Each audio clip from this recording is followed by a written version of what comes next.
Hey, what's going on, everybody? It is Aaron Trevino here, and we have another wonderful guest. We have Mark from Dallas. How you doing, Mark? Very good, thank you.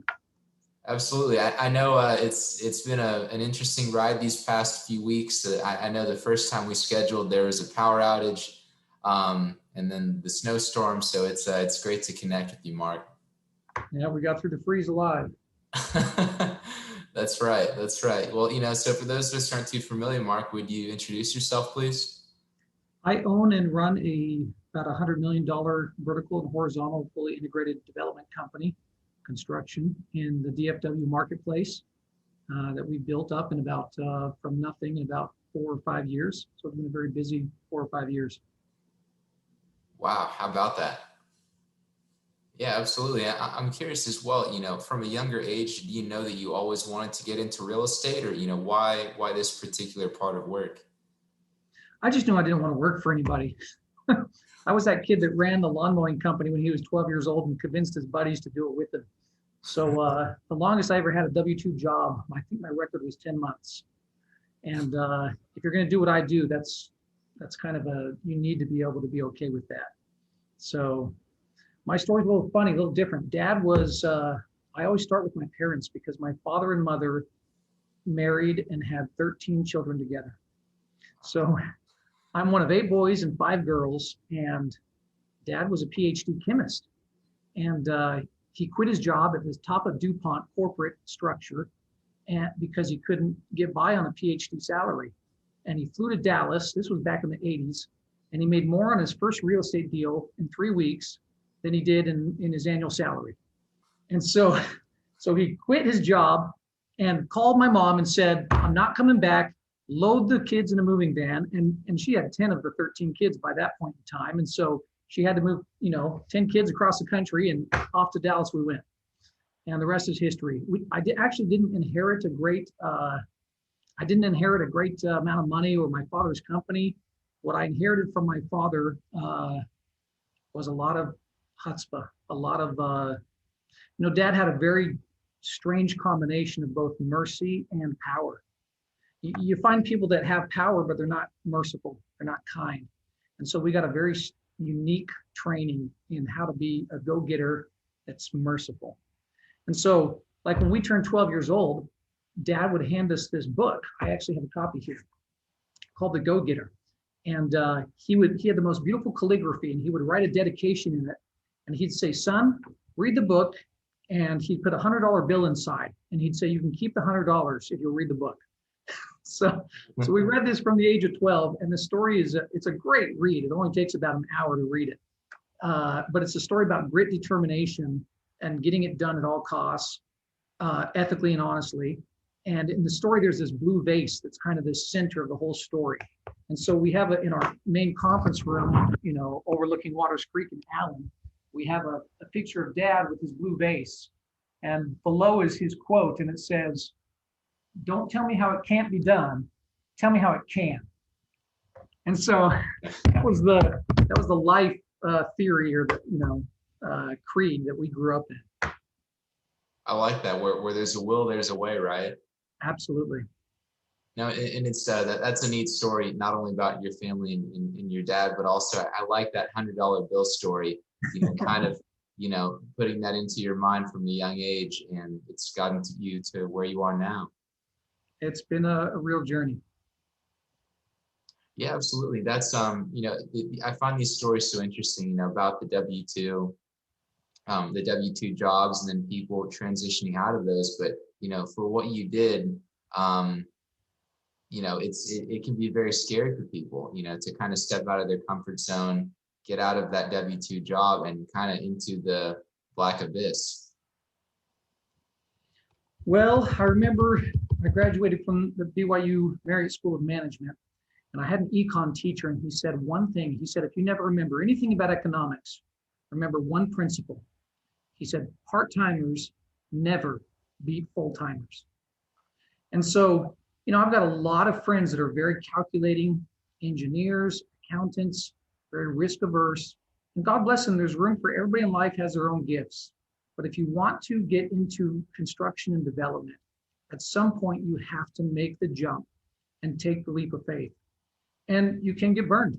I am very public about the fact that I went bankrupt at an early age in my career, and it was unfortunate, and I learned a great deal from it. And so, yes, it was life changing, but so has been the experience of being self-employed. And you can do it with nothing. We built this company, my brother and I, from in a 4 to 5 year period. I don't want to bore you, but let me tell you how it began.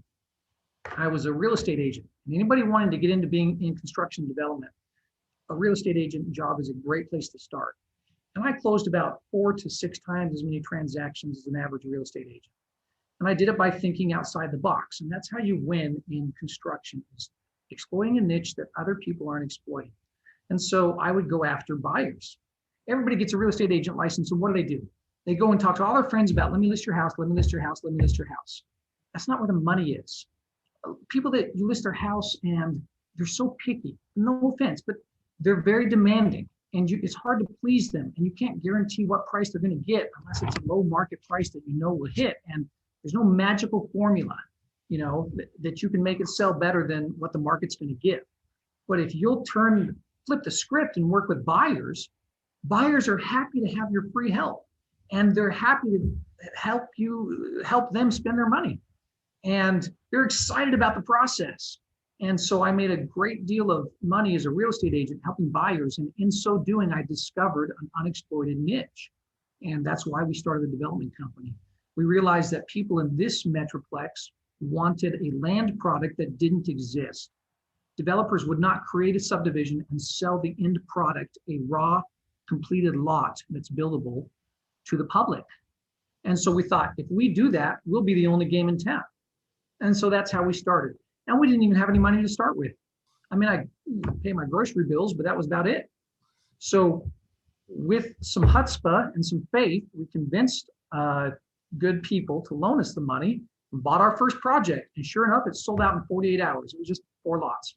And so then my brother says, well, that was a lucky stroke. I said, no, it wasn't. My phone's been ringing off the hook. People want land. So I said, let's do it again. So we did the next project, and we sold out 31 lots in 6 days. And so thus began the Cope Equities Development and Construction Company. And today we manage about 100 to 200 million in construction at a time. But it began with one little tiny $250,000 project.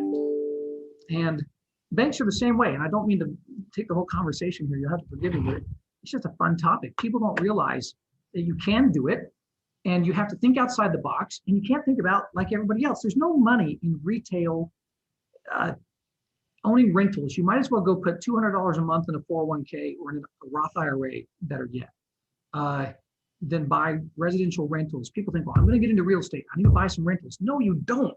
The last thing you need to do is buy some rentals. And this is one man's opinion, because that's like kicking the wall until your ankle's ready to break.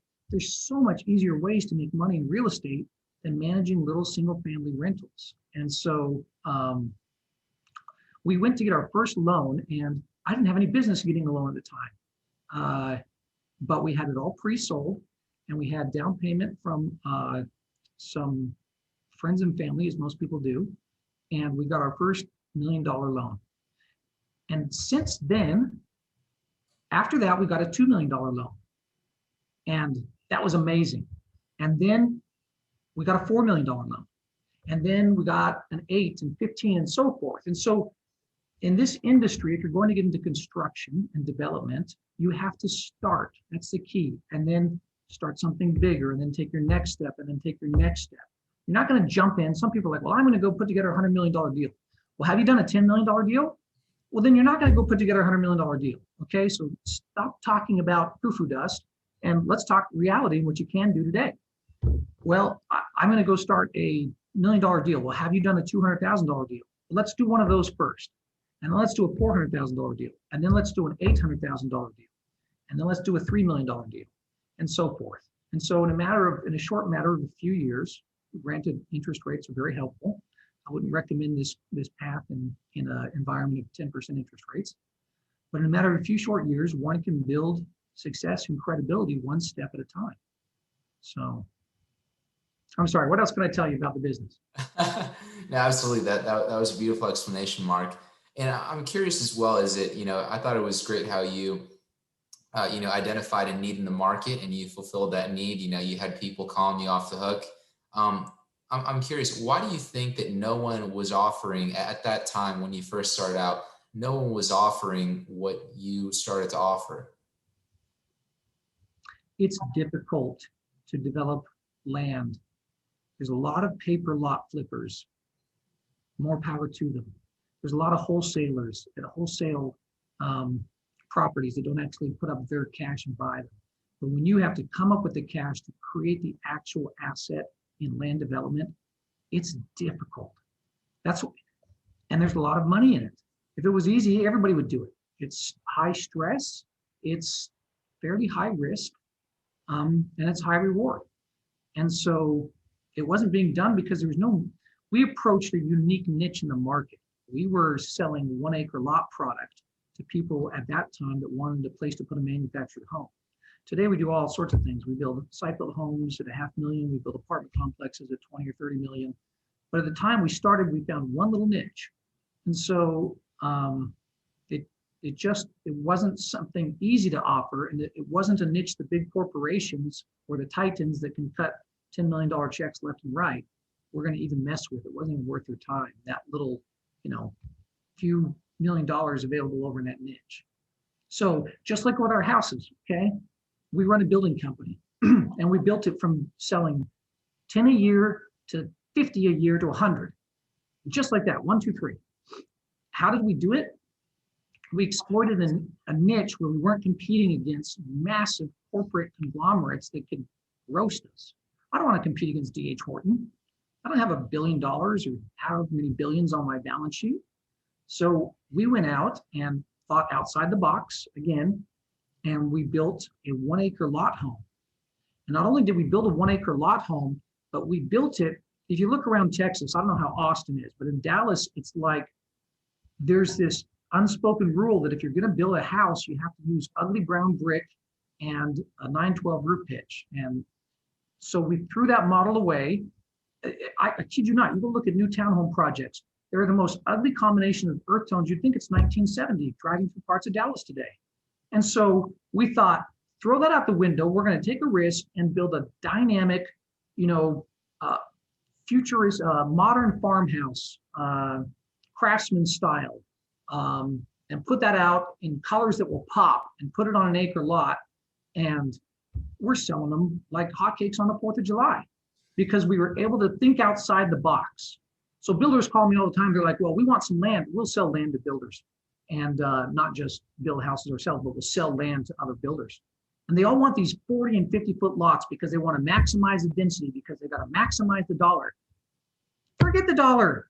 Okay, yes, it's got to be profitable, but if you have something that nobody else does, you're going to sell and people want, you're going to sell like hotcakes. So why not do, instead of these 5,000 square foot postage stamp lots, why not do 7,000, 9,000, third of an acre? And so, we'll take different angles like that and break the mold and the thinking. And then people are like, wow, they'll pay us top dollar because they want what we have. Yeah, absolutely. I guess like anything else, the one who is able to offer, that good value proposition and a unique product, that's definitely, the market will reward you for it. Indeed. Indeed. Yeah, absolutely. No, it's interesting hearing this, kind of being one of the first people to offer this sort of service, whereas, everyone else was kind of thinking in this other box. They're seeing parameters where you're seeing opportunities. Right. People ask me all the time. I was thinking when you were going to allow me to come do the podcast, and I appreciate the time, I was thinking, what do people ask me the most about my job? Because there's not a lot of family company developers out there. And we've been very blessed. We just praise God. We've been blessed. We're grateful for our blessings. That the classic American success story, where we went from nothing to this great company we're running today. And people often ask me, well, how'd you do it? The answer is I started one step at a time. And as fast as I could, I quit my job and jumped in with 2 feet, uh, you know, whatever the phrase is, without a parachute or whatever the phrase is, wear your parachute. You jump in wholeheartedly. And so sales is a great leapfrog into construction. A lot of people say, well, I'm going to go flip a house. That's how I'm going to start in real estate development.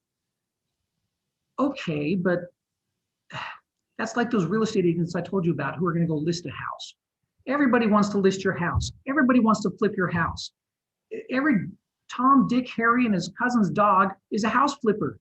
And it has been made it such a competitive industry combined with the wholesalers that you're lucky to scrape out, 20 or 30 grand or 40 or 50 on a 6-month project that may go bust or may work. Flip the script, do something different. There's very little difference between flipping a house and building a house. So go learn the steps you're missing to put in that foundation and go build your first house. Watch how much easier it is to make a margin and to make a profit and to avoid problems when you started with new construction. And there's lots out there. You don't have to be D.H. Horton to go find a building lot. You can find a building lot and start with construction. You can build one house. It's a small down payment. And there's a lot of, the banks won't trust you the first time, but you can get your feet wet with a hard money lender and still make a profit. If you're paying 10% instead of 5%, you can still make it work. And do a few of those and then go to a bank and get your first one done at 5% interest. But so people tell me all the time, I'm going to go flip houses. And I just say, well, why don't you go and buy some single family rentals while you're at it? Because, you're not going to have much success in either market, in either niche. And I can hear people, saying, Mark, I'm successful in those niches. God bless you. It's just hard to be successful in those niches, in my opinion. They're overbaked, they're overcooked. And so you've got to exploit an area that's not being exploited, that's not as crowded. That's how you get started. And you got to quit your job and have the guts. I have so many engineers that call me and they want to be developers, but they're just not courageous enough to quit their job. Well, at some point, you got to quit your job if you want to be a developer, and those are the people that make it. It's not the people who dabble in it part-time. Yeah, absolutely. There's a lot to be said for that. I guess, what was the metaphor you used? Without a parachute or jumping in with 2 feet? Yeah, like that guy that is on I can't remember his name, the actor who runs the Family Feud show. He talks about how he got his big break in his career. And he said, I just jumped in with 2 feet. And everybody has that moment. And for me, it was, I had for a short time, one of those rare W-2 jobs, which I haven't had very many of. And I quit it on a business plan and a lot of chutzpah and faith of how I was going to go out and make money as a real estate agent. And when you have to win at no matter what the cost is, as long as you're honest and ethical, you'll win. You'll get what you focus on. So careful what you focus on, because you're going to get it. And if you focus on all the things and all the reasons that you're going to fail, you better believe you're going to fail. And if you focus on how you're going to make it happen, you will your belief will help create the fact. Yeah, absolutely. I can see there's a big mindset shift there as well. And I'm interested as well. You talked about the wholesalers, the flippers, everyone out there wants to do these sort of things. Maybe the market's a bit saturated. Why do you think people don't have new construction on their radar? The barriers to entry are a little higher. It takes solid effort to get that first construction loan. And people perceive of it as something that takes specialized education or training. In Texas, it does not. You do not need a general contractor's license to be a general contractor. There's not a test or an exam. It doesn't mean you don't have a business license and insurance, but there's not some GC exam in the state of Texas. So I think a lot of people also don't understand the first steps. Anybody can take a house that's framed and finish it, but it's that foundation, it's the engineering of the foundation and pouring the foundation and finding those low-cost providers. We cut our foundation costs in half. We didn't know when we started that we were overpaying. So it's the first part of the house that's difficult, and I think stops a lot of people from progressing. Sure, absolutely. No, it's interesting kind of seeing this I guess I call it a mindset shift, I guess, is that, when you use the words real estate, people will think, oh, well, you're buying or selling a house. But what you're saying is, you're encouraging people to kind of see the bigger world and the bigger picture. Absolutely. Absolutely. And there's a lot of ways to make money in real estate. So I just encourage people to, whatever the approach they're going to take, to go full time, if that's your intention. If you're just investing on the side, there's a lot of ways to do that as well. But if you really want to succeed and do it full time, at some point you have to make the jump and commit. Sure, absolutely. So, let's say that someone is either about to or already out of their W-2 job. They've already had maybe one, two, maybe three single family home, new construction deals under their belt. Where do you go from there? How are you kind of able to scale up from that to now? That is a great question. In this state, and it depends on what metroplex they're in, you're going to go and do your first land deal and make the profit on the dirt and the house. So now you've got a double cushion. And the way you're going to do that is by it's really useful to have a real estate license so you can pull MLS listings. We probably find everybody says, oh, all the deals are off market. No, there's a ton of deals on MLS that are deals. You just have to go through 40 of them to find one. Excuse me. So you're going to find a small piece of land that's manageable, where you can do your first 10 lot subdivision or your first 4 lot subdivision. And then after you've done 4, you're going to do a 10 lot subdivision and a 20 lot subdivision. And you're going to go to that municipality and see if it's governed inside someone's city limits, inside of an ETJ, or inside of a county. Those are the 3 options. It's either in a city limit, or it's in a city's ETJ, which means you got to do what the city says, or it's in the county, you got to do what the county says. And you just ask questions. When we started building homes years ago, we didn't know the first thing about home building. We didn't come from a home building company. We didn't have any instruction manual. So we knew that when someone built a home, they called an excavator. So you know what we did? We called an excavator. And I said to him, what's next? He's like, what are you talking about? I said, what do you do after the excavation? He's like, you pour a foundation, dummy. I said, great, thanks. So I called the foundation guys. I said, hey, give me prices. And I got 3 bids. I said, what's next? They're like, what are you talking about? I said, who goes before you and who goes after you? He goes, well, before me, it's good if you do this prep before your excavation, and after the foundation, you're going to call your such and such guy. And I thought it would be the framer, but it was something before framing, so forth, right? And I'd be calling my plumbers, and I'd say, well, do you like to come in before or after the HVAC guy? I didn't know, but the squeaky wheel gets the grease. And so by asking 1,000 questions and being, there's a great quote. When we deal, it was by Thomas S. Monson. He said, when we deal in generalities, we shall never succeed. When we deal in specifics, we shall rarely have a failure.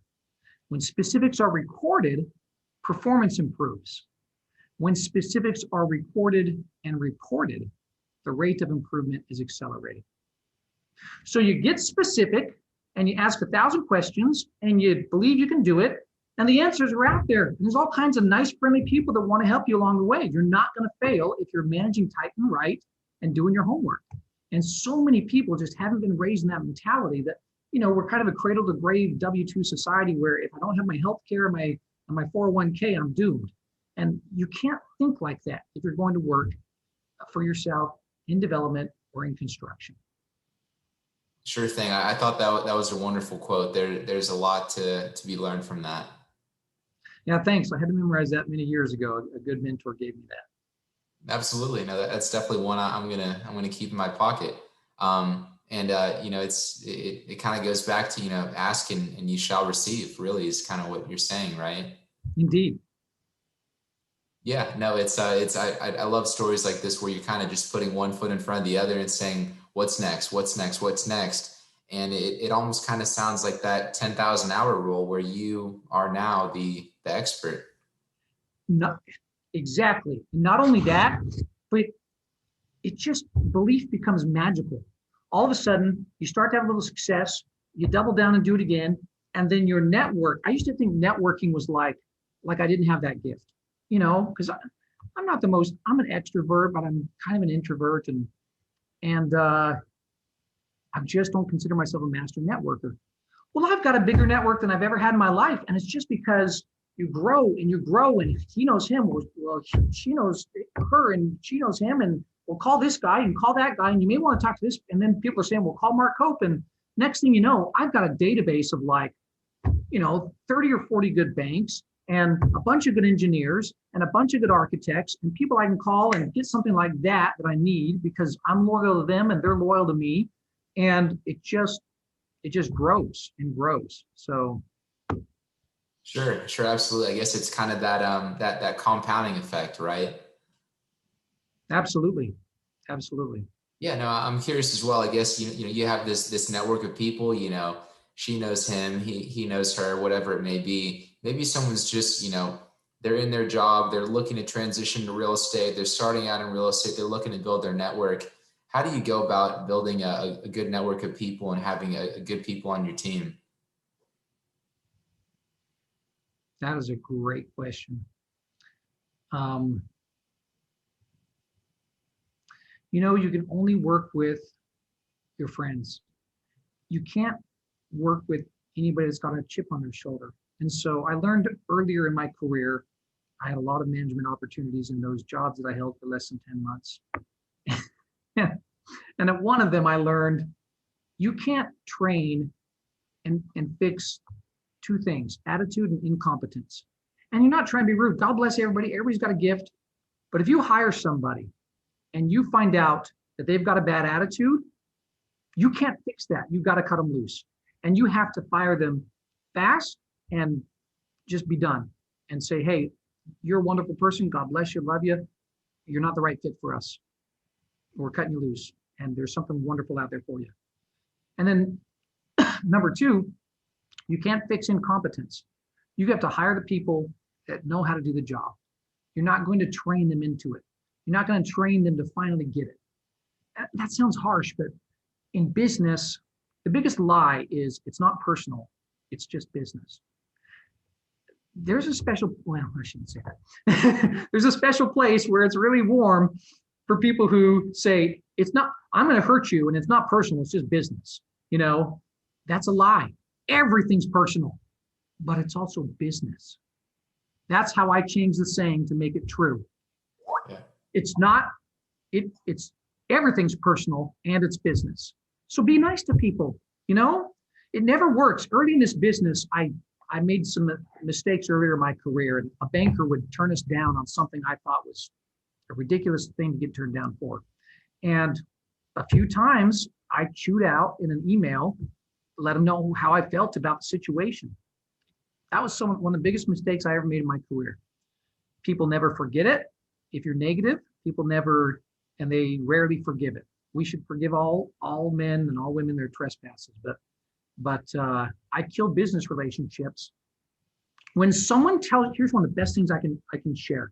When someone tells you no, it's because God has something better for you. And it sounds cliche, but it is so true.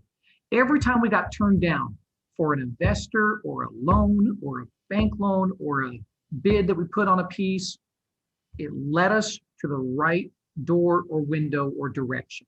And so it takes practice for people who are the bright red personalities like myself.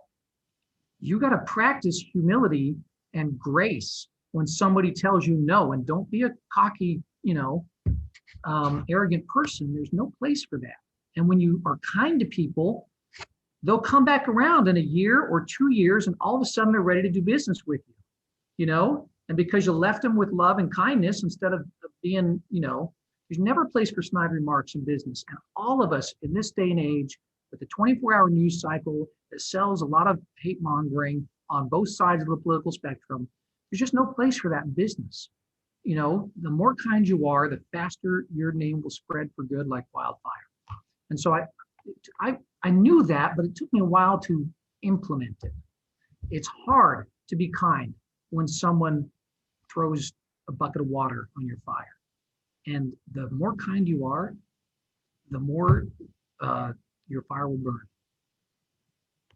Yeah, absolutely. There's a ton of value in that. There's there's a lot to be said for this new, I guess, age of communication that we're in right now. I mean, where it's easy to send that harsh text or that harsh email, but it's, you're talking about kindness and doing the right thing.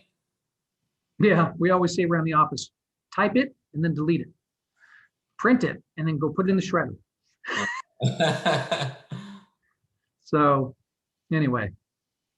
Sure. No, there's a lot to be said for that. I think that's great. And, it's interesting how kind of you were talking about building and scaling, literally and metaphorically, right? Kind of building upon your experiences and putting one foot in front of the other and getting the job done.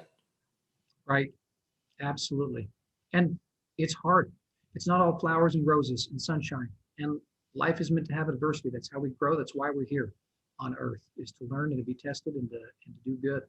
So, we have to practice being of a believing mindset when all heck breaks loose and our world turns upside down. Can we stay steady? And it's amazing how fast things can turn around back to the right direction. That's right. You brought up an interesting point about you having that believing mindset. In kind of this hard time that we're going through. Not with economic uncertainty, a lot that's been going on recently. Maybe someone's a bit discouraged about maybe job prospects, or discouraged about the market, or discouraged even about real estate. What would you tell them? Never, never, never give up. It sounds so cliche, but it's just true. I'm a very open person. I share with, even my employees know that I went through a bankruptcy early in my career. Unfortunately, I learned so much. And I learned that you can be in a dark place and there's always hope. And if you refuse to stop hoping, and if you will not complain about your circumstances, things will change. All of these things give us experience and are for our good. And we'll overcome them, and we'll be wiser and better and greater and more intelligent on the backside, on the other side of the adversity. And so thank God for adversity. Not that we want it all the time, but it makes us better. So just never give up. Look at it from another angle. Find a way to increase your income. It will change your whole trajectory. So focus on specifics. When it started for me, I got into real estate licensing, and I made goals. And I told you I flipped the script and went after buyers. I bought a bunch of leads. I spent more on leads than entire teams combined of 5 and 10 people, just for myself. So I had more at-bats than anybody. I was having 30 people a day call me because I was spending something like, I don't even remember, something like $500 a day or something per business day. I don't remember. I was spending a lot of money, 10 grand a month on leads just for one person. And I knew mathematically that if I could just have those at-bats, I'd hit the cover off the ball. But I had to think, I'm going back a step. Sorry, I'm jumping all over here. I had to think about, okay, I need more income. How am I going to get it? How am I going to specifically go get it? And it doesn't matter, even if you're W-2 and that's your world, how are you going to increase your income? Because you get to a certain point, the love of money is the root of all evil. Okay, so you don't want to love money, but you've got to provide. We're meant to live comfortably. We're not always meant to be starving and living paycheck to paycheck. So your life can really improve emotionally. You've got more bandwidth to think and to calm down when your needs are met. So if that's a problem for you, then focus on what you can do, even if you're a W-2 person. Okay, how can I get a better job? What training do I need, or what schooling do I need to get an XYZ job? Or in sales, what's going to be the easiest thing to sell that I can be successful at? And as you start to hit those benchmarks, you'll see that your stress level drops as your income rises. Now you can start to think, because you're not living paycheck to paycheck, and you can start to plan, and you can start to make business plans and grow. Anyway. Yeah, there's definitely a lot to be said for that, especially I kind of call it tunnel vision, right? Maybe when you're living paycheck to paycheck, you're having a lot of external stress, maybe follow you into the office, follow you into the workplace, it can really wear you down. It can, and then you can take it home to your family, and that's not good. And nothing's more important than family, and so you've got to keep a balance as you approach that. Sure, sure. You brought up a great word is balance. You know, when you think of real estate development, you think of high risk, you think of numbers, you think of you know, a big operation. How do you keep yourself organized? We hire good people and let them do their jobs. And so then when you hire people you know you can count on and they're competent in their assigned portion of the business, it makes a world of difference. You know, and then you just set your priorities and go after it. But it's important to keep a balance with church and family and not have the business overcome your life. I've known people with a $30 million net worth, a $100 million net worth, a $10 million net worth. And after their bills were paid and they had a little bit excess, I'm talking down at 100 grand a year, not a million. There's no massive increase in happiness. It sounds so cliche, but it's just true. There's happiness in giving. There's not happiness in, okay, I've got a $5 million net worth now, I'm happy. No, you're the same person. You can't change your spirit. You're not going to change your spirit at church. You're not going to change it because you made $5 million, you know? So you just got to keep, you know, we got to be careful what we love because we're going to give it. So be careful what you love because you're going to get it.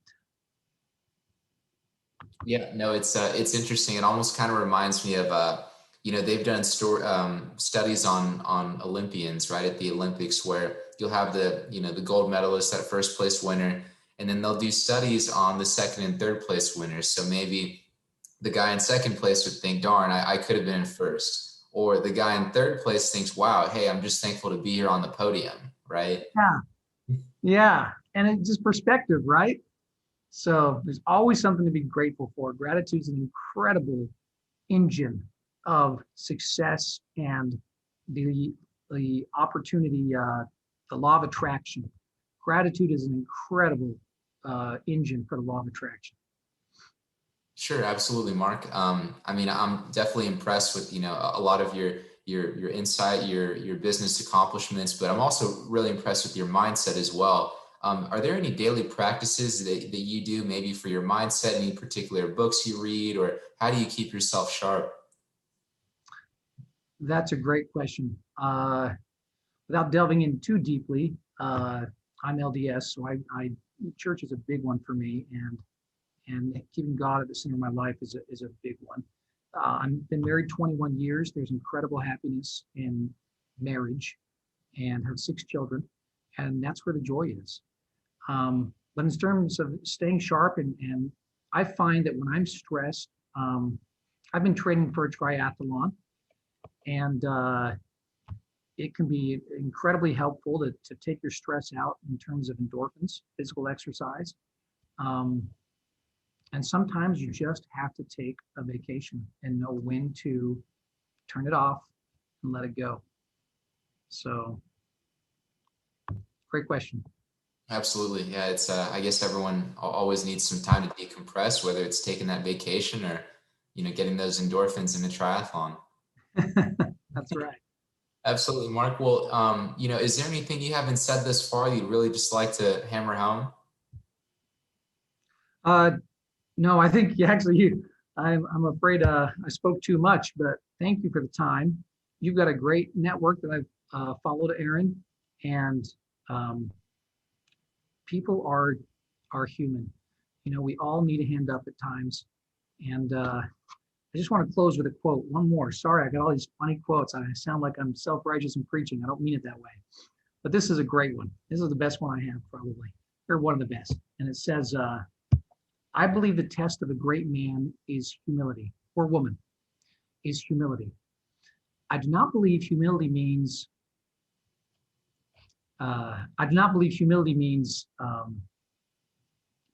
see, I'm messing up in the moment. He says, I believe the test of a great man is humility. I do not believe humility means like power or pride, but really, truly great people have a curious feeling that greatness is not in them, but through them. And they see the divine in every other person and are endlessly, foolishly, incredibly merciful. Okay, so let me give you an example. This law of attraction stuff is real. Last week, I had remembered that when we started our company, and we were broke at the beginning of our company years and years ago, there was a $3,000 invoice that we couldn't pay, and it went unpaid. And the man never came after us for it. He was merciful. Okay. So I called him up on the phone and I said, I just remembered I owe you $3,000 from years ago, and I never paid it. He said, you wouldn't believe how often I get these kinds of phone calls. He said, that's really great. So I've got to drive next week. I'll be going to past his office, so I'm going to drop him off a check for $3,000. And I do that, right? I make that call to him, and I make the commitment to bring an old check. 2 days later, we get a phone call from a guy who says, I've owed you a lot of money for a long time, and I want to bring you $500,000 and settle up. You know? And so when you choose mercy instead of justice, we've had opportunities to sue people that we haven't capitalized on. It just comes back to you like bread on the water. The law of mercy is reciprocal. And if you'll show mercy to others as you're climbing that ladder, others will show mercy to you. So I would leave your listeners with that. And my phone is always at your disposal. It's personal for me. So if you've got some listeners that really want to talk, pick up the phone, call me. Cope Equities is easy to find on the internet. It's Cope Equities. It's very simple. And I'd be happy to answer anybody's questions in your network that wants to chat for a bit, because I know what it feels like to try and start out. Sure thing. Absolutely. We absolutely, appreciate your time and appreciate the, the words and the insight. And we've talked a lot about not only about your background, your mindset, a bit about construction development, scaling up, starting out. So it's been a real pleasure, Mark. Thank you so much. Thank you, Aaron. Appreciate your network. I've appreciated following it and wish you the very best. Thank you. We'll talk to you soon. Take care.